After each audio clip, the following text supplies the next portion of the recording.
안녕하세요. 여러분의 삶이 눈부시게 빛나길 바라는 루나 펄스입니다. 오늘 소개해 드릴 책은 오세영 작가의 역사소설 자산어보입니다.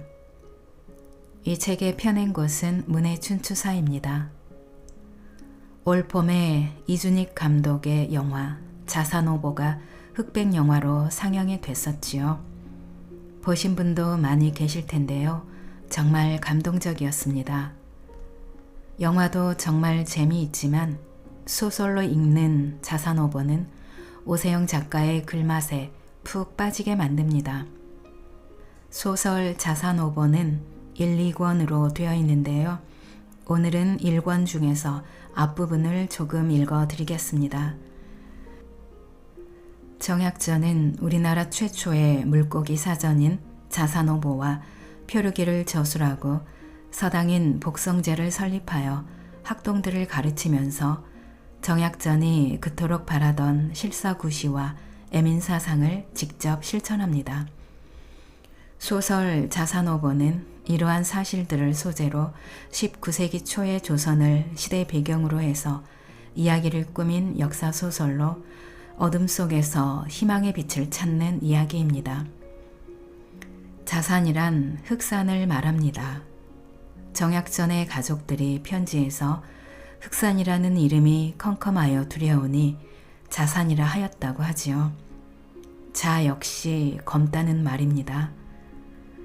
개혁을 추진하다 이른바 신유박해로 노론 벽파에게 밀려서 흑산도로 유배된 정약전이 그곳에서 환경에 순응하고 시대와 저항하며 새로운 삶을 개척하는 과정을 그린 소설입니다. 한양에서 다 피우지 못한 실학을 펼칠 수 있으리란 희망을 안고 섬사람들의 삶 속으로 뛰어들면서 그곳에서 어보를 쓰기로 결심합니다. 정약전은 바다를 잘 아는 흑산도 청년 창대를 만나 어보를 쓰는데 큰 도움을 얻고 나이와 신분을 뛰어넘어 서로에게 스승이자 벗이 됩니다. 절망적인 상황에서도 희망을 놓지 않고 신념을 지키며 실천하는 정약전을 통해 오늘날 우리에게 필요한 지식인과 리더의 모습은 무엇인가를 생각해 보게 됩니다. 조선 최초 생태학자이며 실사구시와 애민사상으로 격변의 시기를 살다간 정약전의 불꽃 같은 이야기 자산어보입니다. 오늘도 책과 함께 편안하고 따스한 시간 되시기 바랍니다. 고도. 창을 통해 불어오는 해풍이 싱그러웠다. 그 춥던 겨울이 물러가고 서해의 절의 고도 흑산도에 다시 봄이 찾아온 것이다. 정약전은 몸을 일으켰다. 토담집을 나서니 봄이 이미 성큼 다가왔음을 실감하게 되었다. 어보를 마무리하느라 계절이 바뀌는 것도 모르고 지냈던 것이다. 약전은 편안한 마음으로 주위를 둘러보았다. 약동하는 기운이 절로 느껴졌다. 병자년의 봄은 그렇게 어김없이 다시 찾아왔다.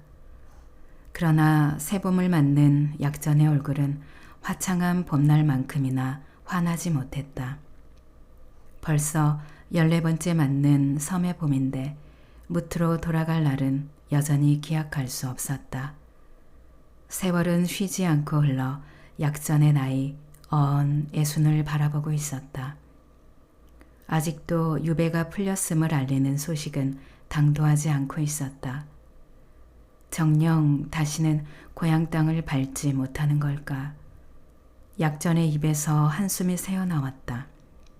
기력도 의욕도 갈수록 떨어지고 있는데 제일 두려운 것은 무시로 밀려오는 절망감이다. 의욕을 잃는다는 것은 목숨을 잃는 것과 다를 바 없다. 그래도 다행인 것은 어보를 무사히 마무리 지을 수 있게 되었다는 사실이다. 물고기 족보를 만드는 일을 하게 될 줄은 정녕 몰랐다. 하지만 어보는 절의 고도에서의 외로운 생활을 달래주었던 둘도 없는 소중한 동반자였다. 제목을 정해야 할 텐데 아무래도 그 일은 약용아우와 상의하는 게 좋을 것 같았다. 약용아우는 어보를 처음 만들 때부터 여러 가지로 자문을 아끼지 않았다. 언덕에 이르자 저 아래로 바다가 눈에 들어왔다. 봄바람에 파도가 밀려오고 있었다. 약자는 문득 15년 전에 처음 이 섬에 발을 들여놓을 때가 생각이 났다. 그때도 저렇게 파도가 무심히 밀려오고 있었다. 그때는 늦가을이었지. 눈을 감자 지난 세월이 주마등처럼 스치고 지나갔다. 약전의 기억은 15년 전의 가을로 거슬러 올라갔다. 살점을 도려낼 듯 차가웠던 늦가을의 해풍, 그리고 수평선 너머로 가물가물 보이기 시작한 섬. 저것이 흑산도란 말인가. 약전은 수평선 너머를 바라보며 한숨을 내쉬었다. 마침내 한 번 들어가면 다시는 나오기 힘들다는 서해의 절의 고도 유배지 흑산도에 다다른 것이다. 고향 땅을 다시 밟을 수 있을까? 처자를, 형제를 다시 볼 수 있을까? 두려움이 밀려왔다. 함께 배를 타고 있는 금부도사와 나장들도 안쓰러운 표정으로 약전을 쳐다보고 있었다. 바닷바람이 찹니다. 안으로 드시지요. 금부도사가 선실로 들어갈 것을 권했다. 선실이라고 해봤자 거적을 둘러 간신히 바람을 막아놓은 것에 불과하다. 약전은 그냥 배전에 있기로 했다. 아직은 낯설지만 새로운 삶의 터전이 될 흑산도의 모습을 깊이 각인시켜 놓고 싶었다. 서해의 외딴 섬 흑산도는 그렇게 약전에게 다가왔다.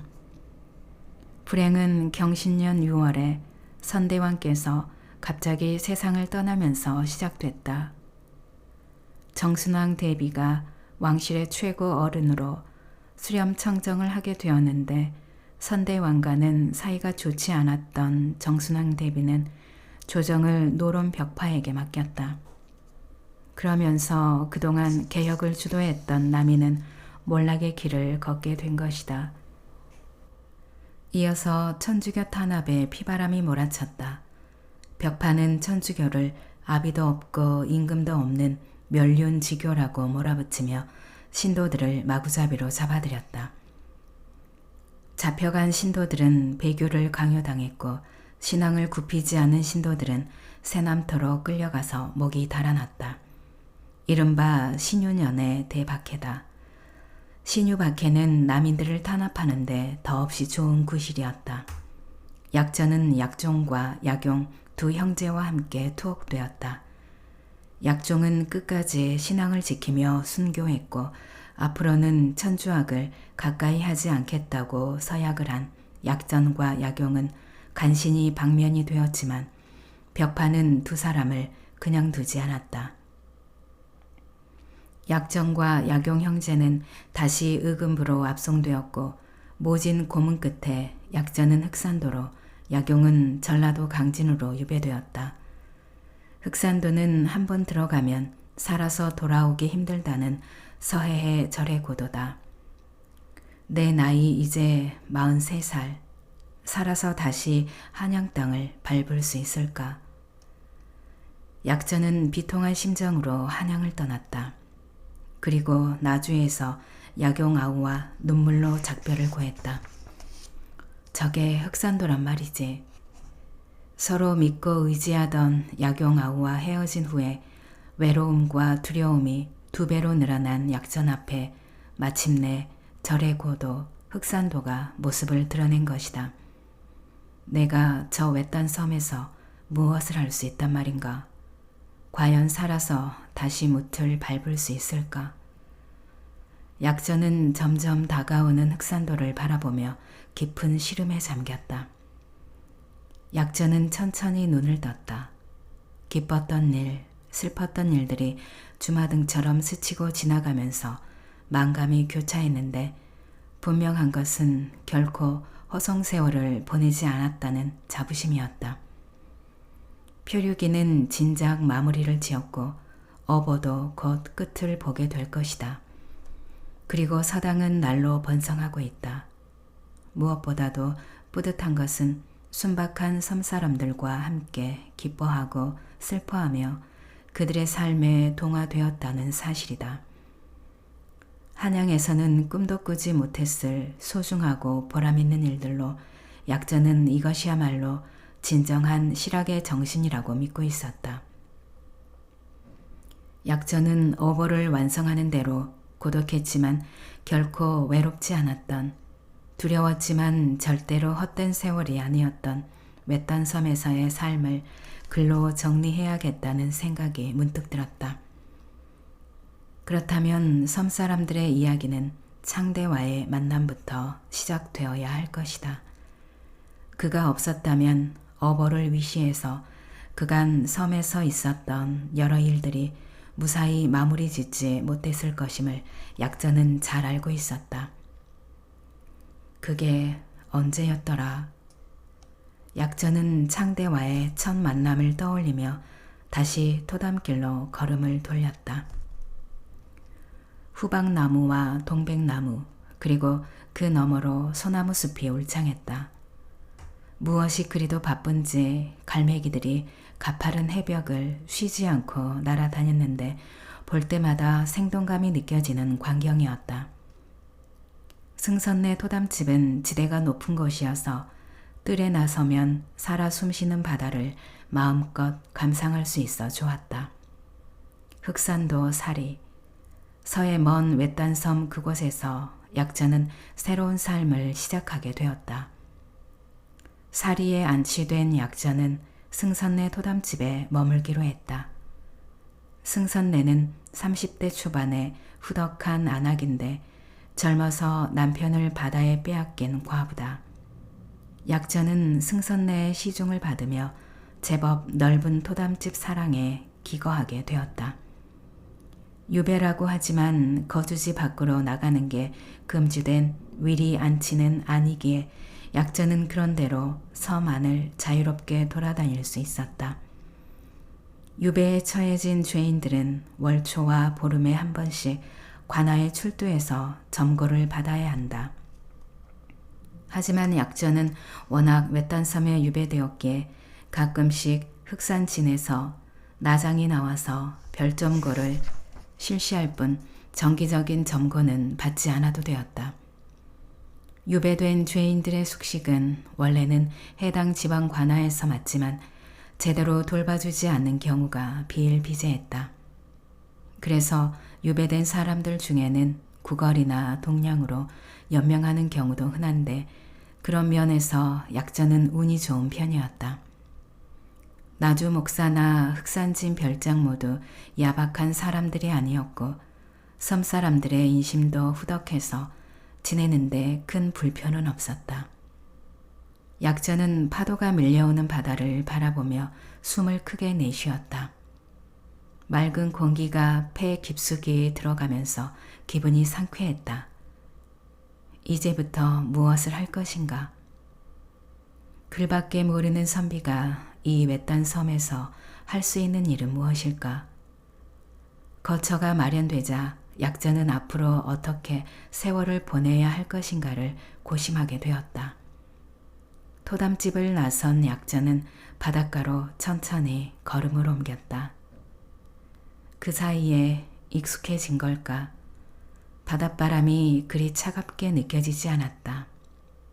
사리는 예리나 진리에 비하면 작은 마을이지만 그래도 100여 호가 모여 살고 있어 적적하지는 않았다.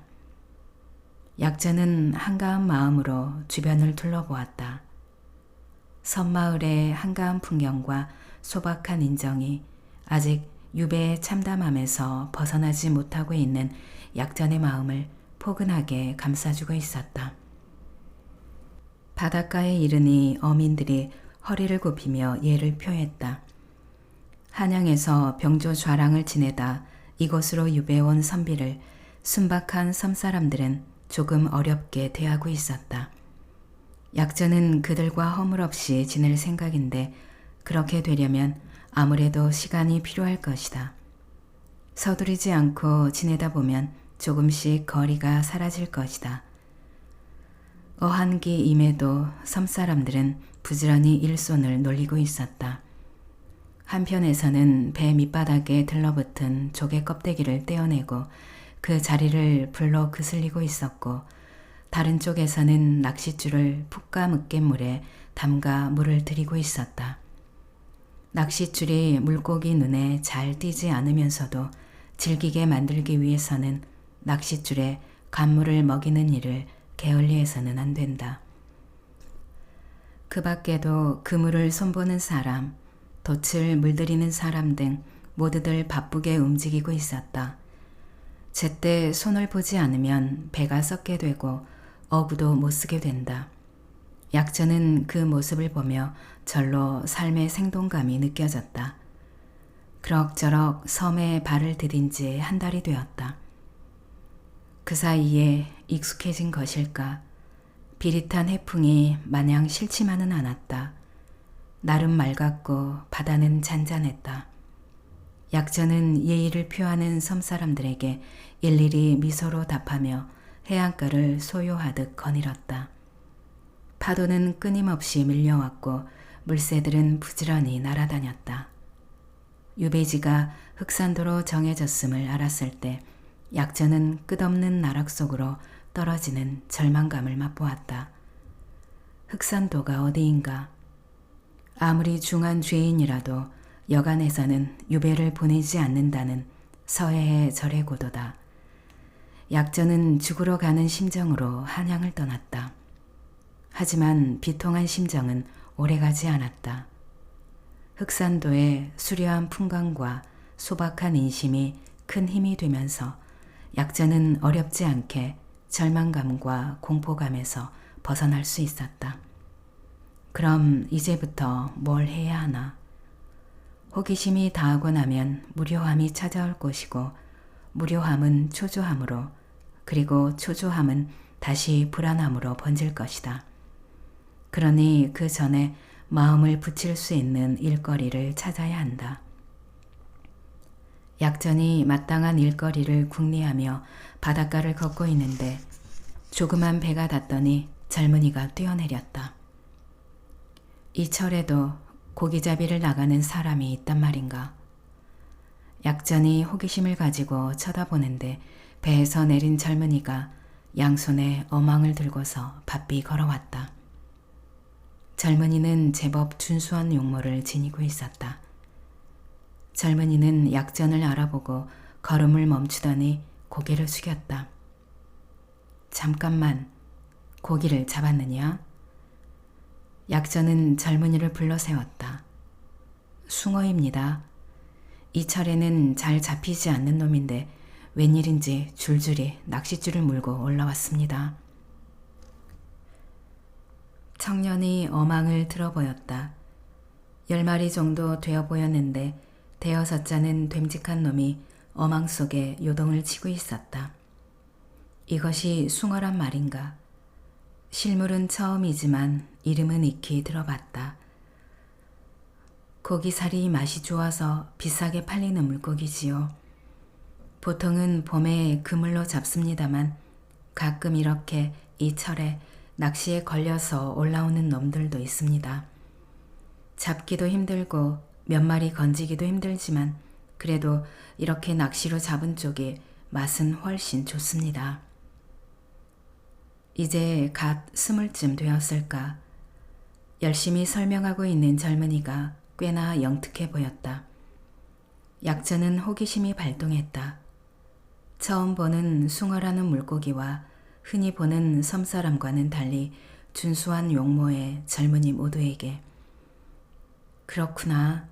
이게 숭어라는 물고기로구나. 이름은 들어봤지만 실제로 보기는 처음이다. 잡기 힘들다는 고기를 이렇게 많이 잡다니 대단하구나. 약전은 진심으로 감탄을 했다. 전부 다 숭어가 아닙니다. 이쪽에 있는 놈들은 가숭어라고 하는데 생긴 것은 숭어와 아주 흡사하지만 다른 물고기입니다.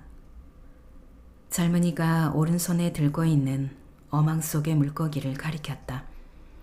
그럼 저 둘은 서로 다른 물고기란 말인가? 약전은 아무리 봐도 다른 데를 찾을 수 없었다. 생김새가 아주 흡사하지만 이놈은 머리가 조금 큰 데다 눈이 더 까맣습니다. 그리고 물속에서는 훨씬 민첩하게 헤엄칩니다. 새끼들은 몽어라고도 부르는데 흑산도에는 저 가숭어 쪽이 훨씬 흔합니다. 유심히 살피는 약전을 보며 젊은이가 조리 있게 설명해 주었다. 찬찬히 살펴보니 젊은이의 말대로 두 마리가 그런대로 구별이 됐다. 그렇구나. 과연 네 말대로 다른 데가 있구나. 약전의 입에서 감탄의 말이 새어나왔다. 젊은이는 이해를 표하고는 어망을 들고 어민들이 있는 곳으로 걸어갔다. 약전은 멀어져 가는 청년의 뒤를 물끄러미 쳐다봤다. 볼수록 친근감이 이는 젊은이였다. 휘영청 만월이 영창 너머로 환하게 빛을 발하고 있었다. 달빛 때문일까? 아니면 낮에 봤던 생동감 넘치는 바다 때문일까? 쉬 잠이 오질 않았다. 이리 뒤척 저리 뒤척거리던 약전은 끝내 잠을 이루지 못하고 몸을 일으켰다. 억지로 잠을 청하느니 차라리 깨어있는 것이 나을 것 같았다. 약전은 옷을 갖추어 입고서 마당으로 나섰다. 월광의 수국, 하얗게 부서지는 달빛 아래 섬마을은 별천지를 이루고 있었다. 밤바다는 어떤 모습을 하고 있을까? 문득 호기심이 일었다. 약전은 밤바다를 거닐어 보기로 했다. 아니 선비님, 이 밤에 어디를 가시려고? 승선내가 쪽문을 열고서 얼굴을 내밀었다. 잠을 이루지 못하고 계시는 모양이로군요. 탁주라도 올릴까요? 승선내가 얼른 옷을 추려입고서 뜰로 나왔다. 순박한 승선내는 지성으로 약전을 시중들고 있었다. 흑산진에서 약전 몫으로 내주는 양곡이 조금 있지만 그것 때문에 약전의 시중을 자청하고 나선 건 물론 아니다. 바탕이 순박하고 착한 여인네를 만난 것은 약전에게 큰 행운이었다. 잠이 오지 않는 건 사실이지만 술 생각이 나서 일어선 것은 아니다. 잠시 밖으로 거닐고 돌아올 것이니 내 걱정하지 말고 들어가거라. 약전은 주방으로 달려가려는 승선내를 만류하고서 야행에 나섰다. 밤의 해변은 낮과는 또 달랐다. 파도는 하얀 이빨을 드러내며 끊임없이 밀려왔다. 낮의 생동감과는 또 다른 기묘한 감흥이 밀려왔다. 약전은 색다른 정취를 느끼며 달빛이 하얗게 반사되고 있는 백사장을 유유자적 거닐었다. 약전은 그렇게 모래밭 끝까지 걷고서 발길을 돌렸다. 기분이 많이 상쾌해졌다. 밖으로 나오기를 잘했지만 여전히 내가 이 섬에서 해야 할 일이 무엇인가에 대해서는 명쾌한 답이 떠오르지 않았다. 동리 어귀에 들어서자 꽤 늦은 시각임에도 몇몇 집은 아직도 호롱불이 켜져 있었다. 약전은 고요에 쌓인 거리를 소요하듯 걸었다. 문득 약전은 걸음을 멈추었다. 저쪽 끝 토담집에서 글릭는 소리가 들려온 것이다. 약전은 글릭는 소리가 들리는 쪽으로 발길을 돌렸다. 귀를 기울여 보니 동몽선습인 듯했다. 이 섬마을에 동몽선습을 읽는 학동이 바짝 호기심이 일었다. 과히 크지 않은 토담집 안에서 글 읽는 소리가 들려왔다. 그런데 글을 읽는 목소리로 보아 어린 학동은 아니고 제법 나이가 든 사람 같았다. 목청은 제법 낭낭했지만 읽는 게 서툴렀다. 아마 선생 없이 독학을 하는 모양이었다. 약전은 안으로 들어가 보기로 했다. 여느 어민들의 토담집과 크게 다를 바 없는 집이었다. 누굴까? 누가 이렇게 달빛 환한 밤에 낭낭한 목소리로 동몽선습을 읽고 있을까? 인기척을 느꼈는지 글 읽는 소리가 멈추었고 스르르 문이 열렸다. 글을 읽던 자가 약전을 알아보고 얼른 방에서 나왔다. 글을 읽고 있던 자는 아까 숭어를 들고 지나가던 바로 그 젊은이였다. 선비님께서 어쩐 일로? 잠이 오질 않아서 밤바람을 쏘이러 나섰다가 글 읽는 소리가 들리기에 누군가에서 들러보았다. 동몽선습인 것 같은데 그래 혼자서 그를 깨우쳤느냐? 여기는 궁촌인지라 서당이 없습니다. 혼자서 천자문하고 동몽선습을 읽고 있습니다만 무슨 뜻인지도 모르고 그저 강독만 하고 있습니다. 그렇지 않아도 영민해 보이던 젊은이였는데 밤늦게 혼자서 글을 읽고 있다니. 약전은 점점 젊은이에게 끌렸다. 아무튼 용하다. 바다일도 바쁠 텐데 틈을 내어 글을 읽다니. 그래, 네 이름이 무엇이냐? 본명은 장덕순인데 마을 사람들은 모두 창대라고 부릅니다. 그러냐? 그렇다면 나도 너를 창대라고 부르기로 하겠다. 약전의 말에 창대는 황망한 듯 고개를 조아렸다. 바람이 찹니다. 누추하지만 방으로 드십시오. 창대가 안으로 들어올 것을 권했다. 아니다. 늦은 시각이니 오늘은 그냥 돌아가는 게 좋겠다. 그래, 가족은? 노모를 모시고 있습니다. 그런데 선비님께서는 무슨 까닭으로 잠을 못 이루고 계십니까? 글쎄, 교교한 저 달빛이 내 심사를 어지럽히는 것 같구나. 한양에서 높은 벼슬을 지내시던 분이 이런 궁촌으로 오셨으니 많이 답답하실 겁니다. 속히 한양으로 돌아가실 날이 오기를 빌겠습니다. 창대의 말에 약자는 미소를 지어 보였다. 꼭 그 일 때문에 잠을 이루지 못한 건 아니다. 옛말에 촌음을 아꼈으며 궁행에 힘쓰라고 했다. 내가 이곳에서 할 수 있는 일이 무엇인가를 아직 찾지 못했기 때문일지도 모른다. 그렇습니까? 행여 소인이 힘이 될 수만 있다면 언제라도 선비님께 달려가겠습니다. 창대가 씩씩하게 대답했다. 그 말을 들은 약전은 고립무원의 적지에서 천군만마를 얻은 기분이었다. 실학이란 무엇인가? 실사구시와 이용후생으로 백성의 삶을 이롭고 윤택하게 하는 것 아닌가? 약전은 틀림없이 흑산도에서 실학의 뜻을 펼칠 수 있는 기회가 올 거라는 예감이 들었다.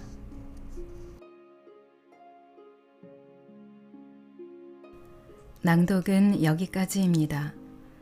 여러분의 구독과 좋아요, 댓글은 저에게 큰 힘이 되는 거 아시죠? 오늘도 끝까지 들어주셔서 감사합니다.